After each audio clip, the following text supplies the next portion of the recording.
Very good morning to all of you. So, in the last lecture, we started the introduction and the basic information regarding the acids. What is the meaning of acid? What are acids? What are the sources of acids?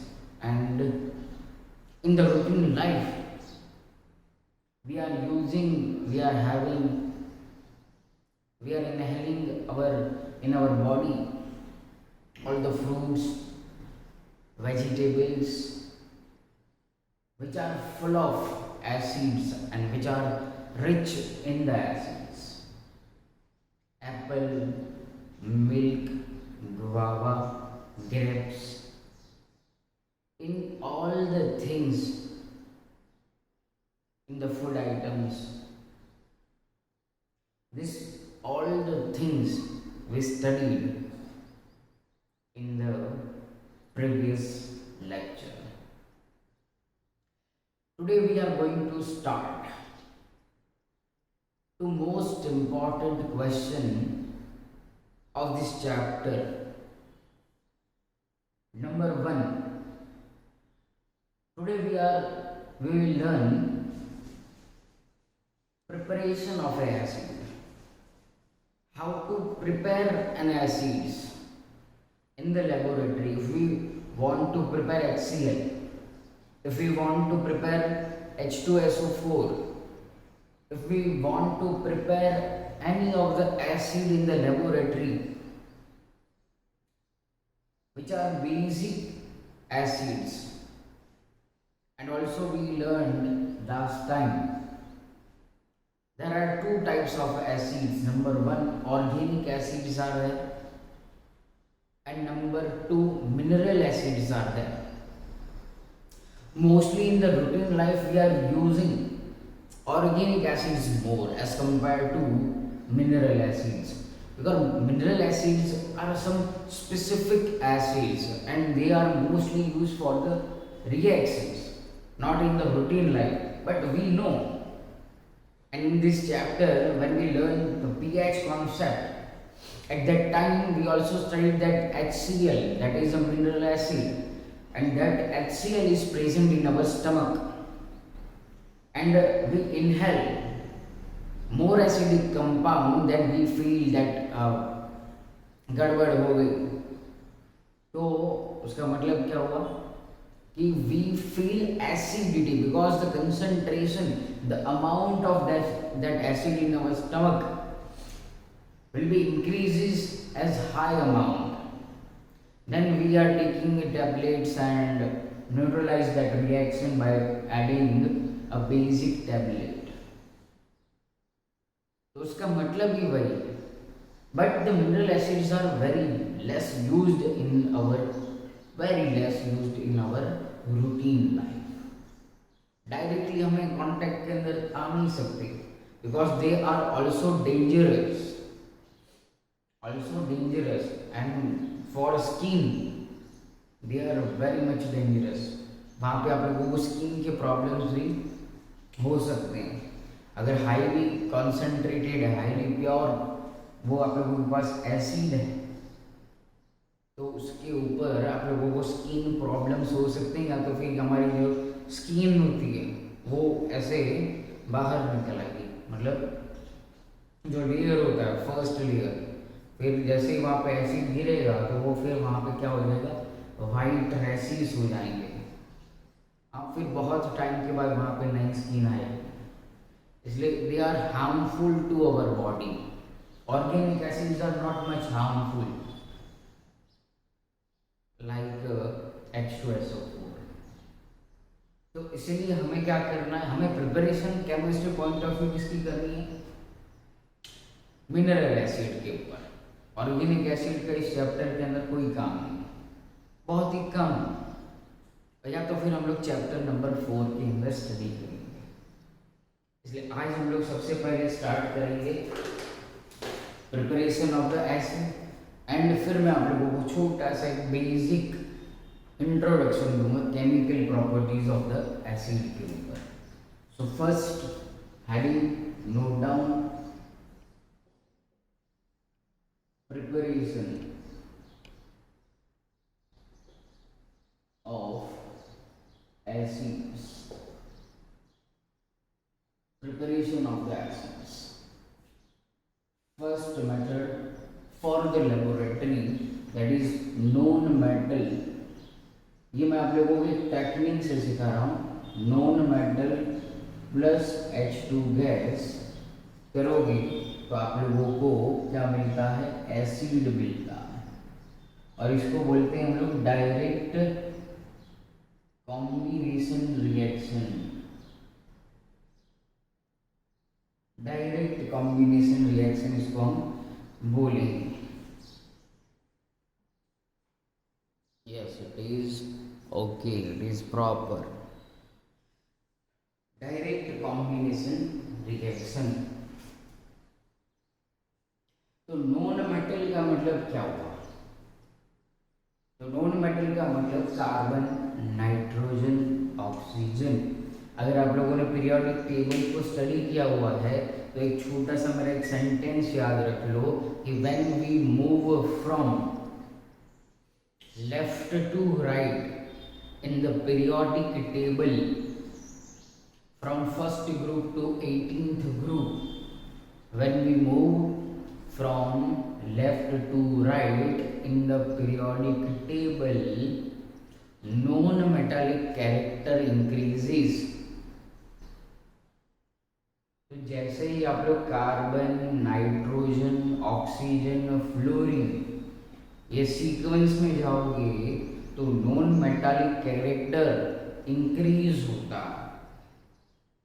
तो उस non metal को जब आप लोग react करोगे H2 gas के साथ तो आप लोगों को क्या मिलेगा, एसिड मिलेगा। तो सबसे हाईएस्ट नॉन मेटालिक कैरेक्टर किसका होगा, तो ग्रुप नंबर 17 का होता है। और उस ग्रुप नंबर 17 के अंदर 4 elements are most important, fluorine F, chlorine Cl, bromine Br and iodine I2, okay I। तो हमें अगर मान लो प्रिपेयर करना है HCl तो हमें नॉन मेटल में क्या लेना पड़ेगा, Cl2 गैस, H2 तो एज इट इज रहेगा। ये दोनों मिलके क्या प्रिपेयर करते हैं, 2 moles ऑफ HCl गैस। तो जब आप लोग रिएक्शन को बैलेंस करोगे तो यहाँ पे क्या आ जाएगा, 2। बहुत ही सिंपल है। एक और एग्जाम्पल ले लो Br2 के साथ। मान लो Br2 यहाँ पे रखा। अब Br एक स्पेशल एलिमेंट है। जैसे मर्करी रूम टेम्परेचर के ऊपर लिक्विड फॉर्म में मिलता है, समझना, जैसे मर्करी रूम टेम्परेचर के ऊपर लिक्विड फॉर्म में मिलता है, सिमिलरली ब्रोमीन भी रूम टेम्परेचर के ऊपर लिक्विड फॉर्म में मिलता है, याद रखना। एंड ब्रोमीन का जो ये लिक्विड फेज है that is it's neutral state. हाँ, पेरेंटली वो उसी फॉर्म में मिलता है। जैसे हमारा NaCl है, सोडियम है, कॉपर है, कॉपर तो मेटल फॉर्म में, मेटल का मतलब सॉलिड फॉर्म में, तो वो नेचर के अंदर मेटल फॉर्म में ही हमें मिलेगा। सिमिलरली ये क्या मिलेगा, हमें लिक्विड फॉर्म में मिलता है। तो Br2 का रिएक्शन जब H2 के साथ करवाओगी तो क्या बनेगा, 2 moles of HBr gas, okay. चलो मान लो यहाँ पे सल्फर लिया जाए, सल्फर प्लस H2, सल्फर यहाँ पे सॉलिड फॉर्म में होगा। स्टेट आप लोग याद रहे तो ट्राई कर सकते हो, याद रख लेना। यहाँ पे बनता है H2S गैस, गैसियस फॉर्म में मिलेगा H2S, हाइड्रोजन सल्फाइड। इसका नाम क्या होगा, हाइड्रोजन सल्फाइड। इसका नाम क्या होगा, हाइड्रोजन ब्रोमाइड। इसका नाम क्या होगा, hydrochloric acid.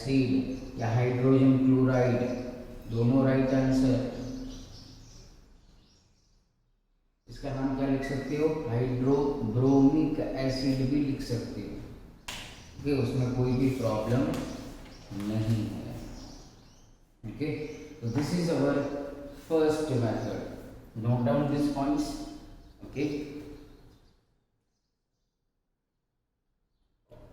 okay, so let us continue with the second method.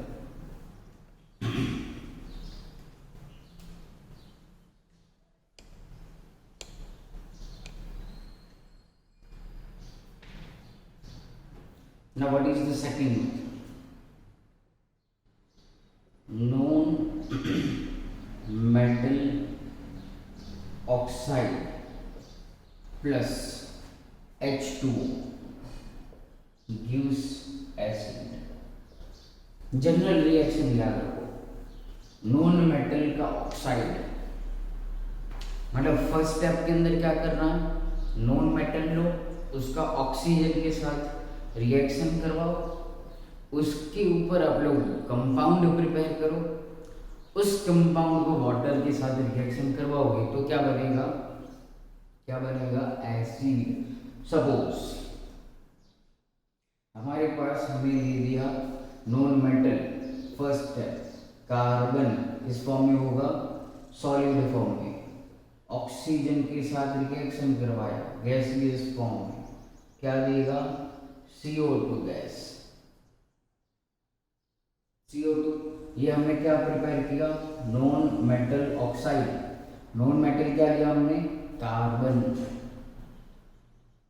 उसका रिएक्शन ऑक्सीजन के साथ। अब इस कंपाउंड का reaction CO2 gas plus H2O liquid के साथ, तो ये बनेगा H2CO3 लिक्विड या H2CO3 एक्वियस लिखो, क्योंकि वाटर के अंदर हम लोग प्रिपेयर कर रहे हैं सॉल्यूशन।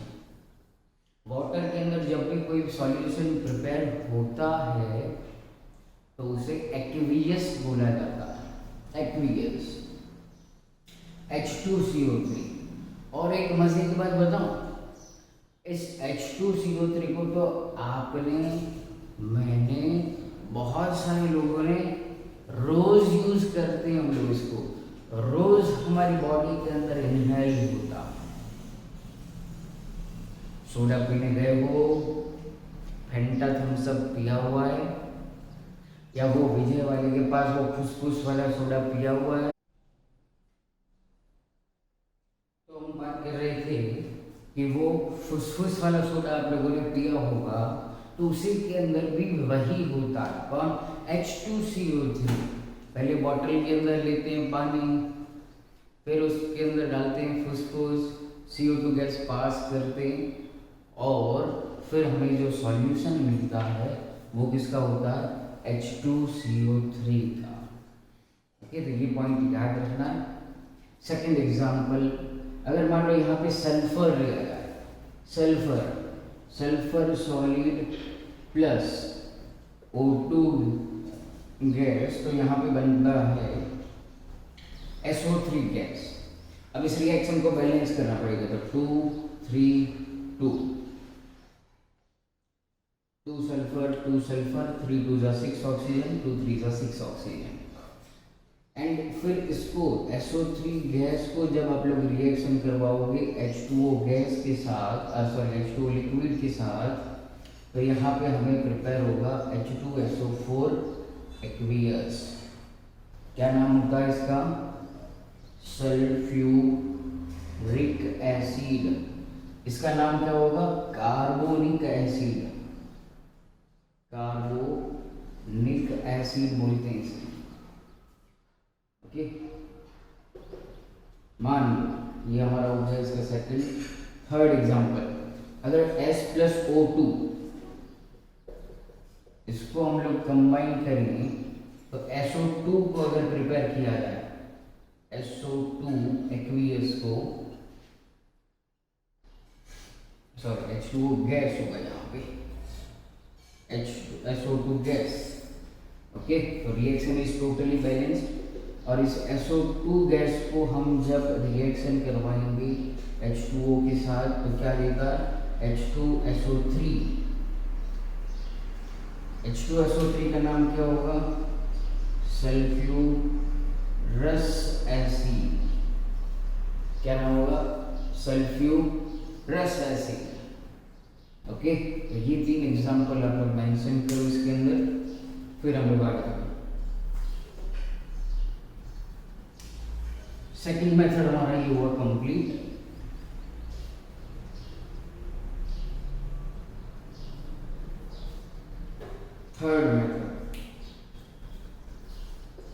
थर्ड मेथड हमने रिलेट किया हुआ है चैप्टर नंबर 1 के ऑक्सीडेशन के साथ।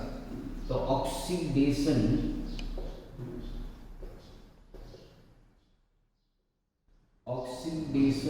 Of non metal.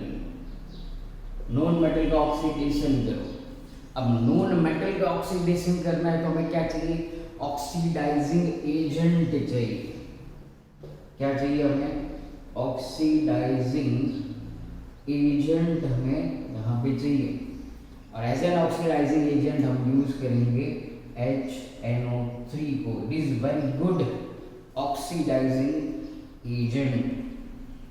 ओके, तो मान लो कि हमारे पास नॉन मेटल है सल्फर प्लस HNO3 करेंगे, यहाँ पे हमें क्या मिलेगा, क्या मिलना चाहिए, H2SO4 plus NO2 plus H2O। Reaction आप लोग बैलेंस करोगे, और यही शायद हमने रिएक्शन किया था, कॉपर वाला रिएक्शन था, और ये भी रिएक्शन था बैलेंसिंग ऑफ द रिएक्शन में। तो ये भी आप लोग कर सकते हो। फिर मान लो फॉस्फोरस लिया है, फॉस्फोरस प्लस HNO3 करें तो यहाँ पे हमें क्या मिलेगा, H3PO3। इसका नाम क्या होता है, फॉस्फोरिक एसिड। ये भी क्या है, मिनरल एसिड है, phosphoric acid plus H2O plus NO2 as it is. Next carbon plus HNO3 किया जाए तो ये क्या देगा हमें, H2CO3 plus NO2 plus H2O। Okay sorry, अब ये H2CO3 का मतलब क्या होगा, यहाँ पे H2O प्लस CO2 जो हमें पहले लिखा हुआ है।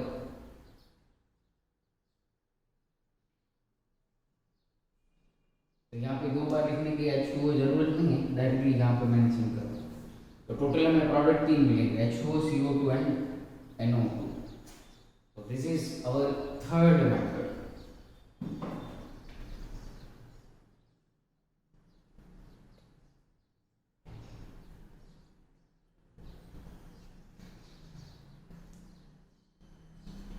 Now we move on to fourth method.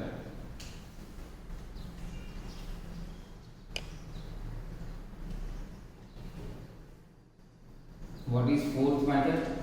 From salt plus non-volatile acid, non-volatile acid का रिएक्शन करवाएंगे तो हमें प्योर एसिड मिलेगा।